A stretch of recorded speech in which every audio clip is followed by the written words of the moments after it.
আমন্ত্রণ জানাচ্ছি আপডেট সংবাদে। শুরুতেই জানিয়ে দিব গুরুত্বপূর্ণ শিরোনাম, এরপরেই থাকবে বিস্তারিত। পুরোদমে ইরান, ইসরায়েল এবং নিরীহ ফিলিস্তিনিদের মাঝে ভয়াবহ যুদ্ধ চলছে হামলা পাল্টা হামলা। এরই মাঝে আমাদের হাতে এসে পৌঁছেছে যুদ্ধের সর্বশেষ গুরুত্বপূর্ণ সবথেকে তাজা আপডেট সংবাদ আপনাদের জানিয়ে দিব।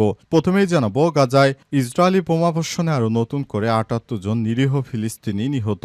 গাজায় সরকারি খাদ্য সহায়তা কেন্দ্র সহ বিভিন্ন স্থানে ইসরায়েলি বাহিনীর আগ্রাসনে একদিনে আরও নতুন করে ৭৮ জন নিরীহ ফিলিস্তিনি প্রাণ হারিয়েছে। এরই মধ্যে যুদ্ধবিরতির আলোচনায় নতুন গতি আসবে বলে আশাবাদী মার্কিন প্রেসিডেন্ট ডোনাল্ড ট্রাম্প। এরপর জানাবো, ইউভুক্ত দেশের মধ্যে এই প্রথম ইসরায়েলের ২ মন্ত্রীকে অবাঞ্ছিত ঘোষণা।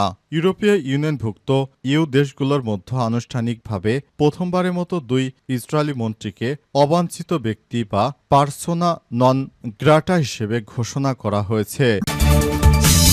এদিকে সিরিয়াকে ভাঙতে দেব না বলছে তুরস্ক, ইসরায়েলকে এরদোয়ানের হুঁশিয়ারি। তুরস্কের প্রেসিডেন্ট রিসেপ তাইপ এরদোয়ান হুঁশিয়ারি উচ্চারণ করে ইহুদিবাদী ইসরায়েলকে বলেছে সিরিয়াকে ভাঙতে দেব না। তিনি ইসরায়েলের কড়া সমালোচনা করেছেন সিরিয়ার জনগোষ্ঠীকে সহায়তার অজুহাত বানিয়ে দেশটিতে আগ্রাসন চালাচ্ছে ইহুদিবাদী সন্ত্রাসী রাষ্ট্র ইসরায়েল। এদিকে ভারতের ৬০টির বেশি স্কুলে বোমা হামলার হুমকি। ভারতের রাজধানী নয়াদিল্লি ও বেঙ্গালুরুর ৬০টির বেশি স্কুলে ইমেইলের মাধ্যমে বোমা হামলার হুমকি দেওয়া হয়েছে। এই হুমকির পর ব্যাপক আতঙ্কের সৃষ্টি হয়েছে। তাৎক্ষণিকভাবে পদক্ষেপ নিয়েছে পুলিশ বাহিনী। দেশটির গণমাধ্যম এনডিটিভির এক প্রতিবেদনে এই তথ্য প্রকাশ করা হয়। প্রতিবেদনে বলা হয়েছে, দিল্লির ২০টি এবং বেঙ্গালুরুর ৪০টি স্কুলে এই ধরনের হুমকি পাঠানো হয়েছে বলে জানা গেছে। এবং সর্বশেষ জানাবো, সামনে আরেকটি লড়াই আসছে, আমরা প্রস্তুতি নিচ্ছি বললেন নাহিদ ইসলাম। জাতীয় নাগরিক পার্টি এনসিপির আহ্বায়ক নাহিদ ইসলাম বলেছেন, সামনে আমাদের জন্য আরেকটি লড়াই আসছে, সেই লড়াইয়ের জন্য আমরা প্রস্তুতি নিচ্ছি। বাংলাদেশ বিনির্মাণের এই লড়াই থেকে আমরা এক পাও পিছপা হব না। আমরা আমাদের সর্বোচ্চ দিয়ে মুজিববাদীকে বাংলাদেশের বুক থেকে তার কবর রচনা করব। মুজিববাদ মুর্দাবাদ, এটি আর বাংলাদেশের মানুষ কখনোই মেনে নেবে না। মুজিববাদের হাত থেকে আমাদের সময় এসেছে, আমরা এখান থেকে সরে যেতে চাই। মুজিববাদকে আমরা কবর দিয়েই ছাড়ব ইনশাল্লাহ। প্রিয় দর্শক, এতক্ষণ শুনছিলেন সংবাদ শিরোনাম, এবারে বিস্তারিত। তবে তার আগে বন্ধুরা, অনুরোধ থাকবে এই সংবাদটিতে একটি লাইক দিন। এই চ্যানেলে আপনি নতুন হয়ে থাকলে আমাদের সংবাদটি দেখতে দেখতে চ্যানেলটি সাবস্ক্রাইব করে রাখুন। কমেন্ট করে বন্ধুরা আপনার মূল্যবান মতামত জানিয়ে দিন আপনি বিশ্বের কোন দেশ থেকে বা বাংলাদেশের কোন স্থান থেকে আমাদের সংবাদটি দেখছেন এবং শুনছেন। আর বন্ধুরা, গাজা যুদ্ধে আপনি যদি নিরীহ ফিলিস্তিনিদের ভালোবেসে থাকেন, কমেন্টে ইয়েস লিখে বিশ্ববাসীকে জানিয়ে দিন। সংবাদটি আপনার সোশ্যাল মিডিয়া ফেসবুকে শেয়ার করে বন্ধুদের দেখার সুযোগ করে দিন। এবারে বিস্তারিত। গাজা ইসরায়েলি বোমাবর্ষণে আরও নতুন করে ৭৮ জন নিরীহ ফিলিস্তিনি নিহত। গাজা সরকারি খাদ্য সহায়তা কেন্দ্র সহ বিভিন্ন স্থানে ইহুদিবাদী ইসরায়েলি আগ্রাসনে একদিনে আরও নতুন করে ৭৮ জন ফিলিস্তিনি প্রাণ হারিয়েছে। এরই মধ্যে যুদ্ধবিধ্বস্ত যুদ্ধবিরতির আলোচনায় নতুন গতি আসবে বলে আশাবাদী মার্কিন প্রেসিডেন্ট ডোনাল্ড ট্রাম্পের। ফিলিস্তিনি সরকারি সংবাদ সংস্থা ওয়াফার বরাত দিয়ে আল জাজিরা জানিয়েছে, আজ দক্ষিণ গাজার রাফা একটি ত্রাণ বিতরণ কেন্দ্রের কাছে ইসরায়েলি হামলায় ত্রাণ নিতে আসা কমপক্ষে ৫ ফিলিস্তিনি নিহত হয়েছে। ওয়াফা বলছে, গত ২ মাসে ইসরায়েল ও মার্কিন সমর্থিত বিতর্কিত গাজা হিউম্যানিটেরিয়ান ফাউন্ডেশন বা জিএইচএফ পরিচালিত ত্রাণ কেন্দ্রের কাছে ত্রাণ সহায়তা নিতে গিয়ে অন্তত ৮৩৮ জন ফিলিস্তিনি নিহত হয়েছে। প্রতিবেদনে বলা হয়েছে, আজ দক্ষিণ গাজার খান ইউনুসের একটি বাস্তুচ্যুত শিবিরে ইসরায়েলি হামলায় ৯ জন নিহত এবং আরও অনেকেই আহত হয়েছে। এছাড়াও মধ্য গাজার বুরেইজ শরণার্থী শিবিরে ইসরায়েলি বিমান হামলায় আরও ৪ জন নিহত হয়েছে।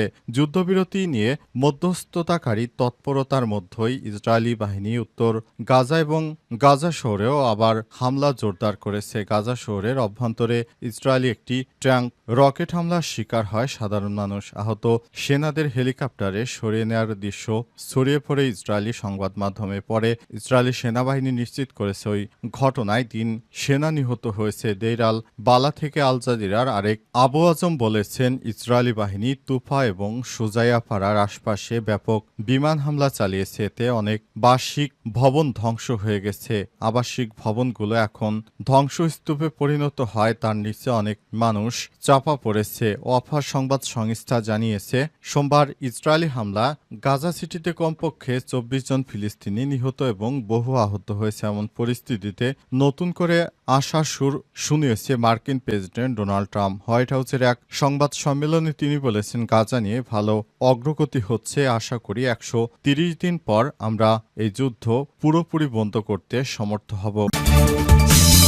ইউভুক্ত দেশের মধ্যে প্রথম ইসরায়েলের 2 মন্ত্রীকে অবাঞ্ছিত ঘোষণা।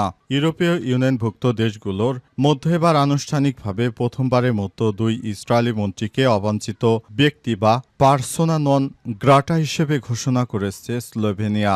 অবরুদ্ধ গাজা উপত্যকায় ইসরায়েলের সামরিক আগ্রাসন এবং বেসামরিক মানুষের ভয়াবহ দুর্দশার প্রতিবাদে এমন ঘোষণা দেওয়া হয়েছে।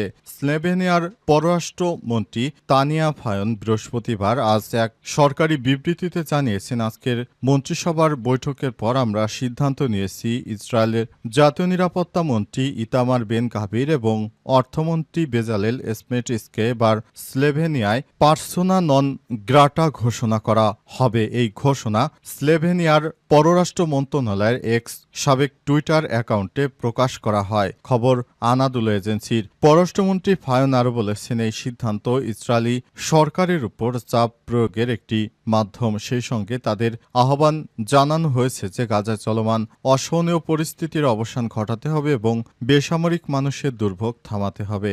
স্লোভেনিয়ার সরকার মনে করে গাজায় ইসরায়েলি এই 2 মন্ত্রীর ভূমিকা অত্যন্ত নেতিবাচক, অর্থাৎ এই যুদ্ধের পিছনে সব থেকে তারাই দায়ী। মানবাধিকার লঙ্ঘনের পেছনে তাদের দায় রয়েছে। এ কারণে এই 2 ব্যক্তিকে এবার পার্সোনা নন গ্রাটা অর্থাৎ অবাঞ্ছিত ব্যক্তি হিসেবে ঘোষণা দেওয়া হয়েছে।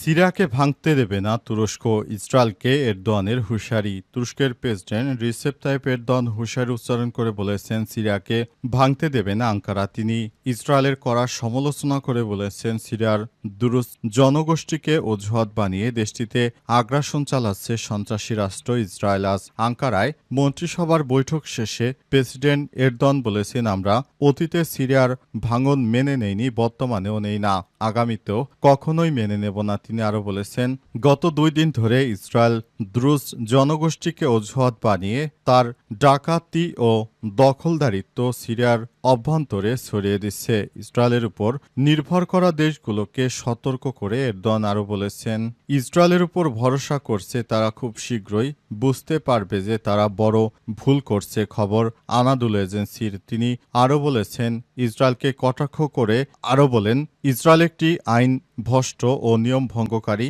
নীতিহীন, ঐধর্যপূর্ণ, অভদ্র এবং রক্তপিপাসু সন্ত্রাসী রাষ্ট্র। এরদোয়ান জোর দিয়ে বলেছেন, একটি স্থিতিশীল সিরিয়ার আশপাশের সব দেশকে অস্থিতিশীল করে দিবে, অন্যথায় অস্থিতিশীলের বোঝা সবাইকেই বইতে হবে। তিনি আরও বলেছেন, যারা দমনপীড়ন ও গণহত্যার মাধ্যমে পুরো সিরিয়াকে ভেঙে ফেলতে চায় তাদেরকে কখনোই এই কাজ করতে সফল হতে দেব না। তিনি আরও বলেছেন, সিরিয়ার অভ্যন্তরের সমস্যা তাদের ব্যক্তিগত ব্যাপারে, এখানে ইহুদিবাদীদের কোনো কাজ নেই, কিন্তু তারা অন্যের ব্যাপারে নাক গলাচ্ছে বেশি। সামনে আরেকটি লড়াই আসছে, আমরা প্রস্তুতি নিচ্ছি, বললেন নাহিদ ইসলাম। জাতীয় নাগরিক পার্টির এনসিপির আহ্বায়ক নাহিদ ইসলাম বলেছেন, আমরা জানি আমাদের সামনে আরেকটি লড়াই আসছে, সেই লড়াইয়ের জন্য আমরা প্রস্তুতি নিচ্ছি। বাংলাদেশ বিনির্মাণের সেই লড়াইয়ের মুন্সিগঞ্জে আমাদের সঙ্গে থাকবে। আমরা জানি শুক্রবার দুপুর 12টার দিকে মুন্সিগঞ্জ শহরে সুপারমার্কেট এলাকায় কৃষি ব্যাংকের সামনে এনসিপির পথসভায় সব কথা বলেছেন তিনি। নাহিদ বলেছেন, গোপালগঞ্জে হামলা চালানো হয়েছে, বাংলাদেশে আরও 10টা জায়গায় হামলা চালানো হলে আমাদেরকে দমন করা যাবে না। মুজিববাদের বিরুদ্ধে গণঅভ্যুত্থানের মধ্য দিয়ে ফ্যাসিবাদী ব্যবস্থা বিরূপের যে লড়াই আমরা শুরু করেছি, এই লড়াই সমাপ্ত না করে আমরা থামব না।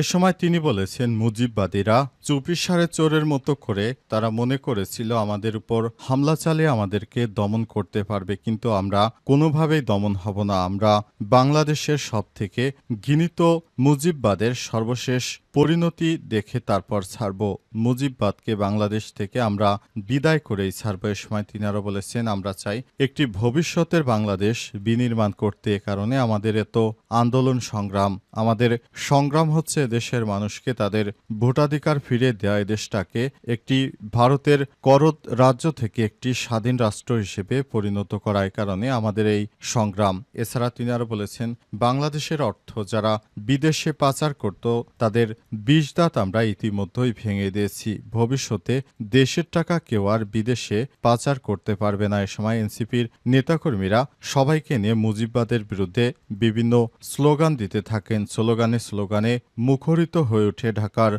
মুন্সিগঞ্জ এলাকা।